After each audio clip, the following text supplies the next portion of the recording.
এয়া এইটো নাৰ্জী বনাবৰ কাৰণে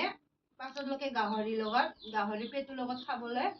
নাৰ্জী বনাই থম শুকাই কিনে এতিয়া কেঁচা কেঁচা কিনি আনিছো এটাতে 10 টকা মুঠাই 10 টকা লয় আপোনালোকৰ চাইডত কিমান লয় সেইটো নাজানো নহয় আজি বজাৰ ভাঙিছি নহয় 20 টাকা 10 তিনটা দিছি মোক তিনটা দিছি দিছি মই আনাটো 10 টকা আজি অলপ হৈছে গাহৰি মাছ খাব লাগব না ইয়া আৰু আমি দালি ক'ত দালিটো অলপ সন্মান এতিয়া আমাৰ বড় মানুহ সন্মান হ'লে ইমান পদ ইমান ভাল বস্তু এটা ভিটামিন দেখো আৰু এটা আমি বাছি আছো আৰু কোনে বাচিব নাজানে চাই লোৱা থুব একো নালাগে শুকান কৰি থবলৈ এনেকা কৰিবি আৰু আমাৰ কিবা খাইছি বুলি ভাবো দে তোক খাবি না নাই একো খোৱা নাই এই চাহ খাই আছো বিউটি বনাইছি বিউটিয়ে ধুনীয়াকে বনাই দিছে চাহ খাই আছো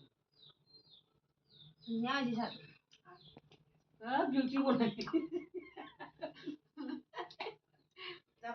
বিউটি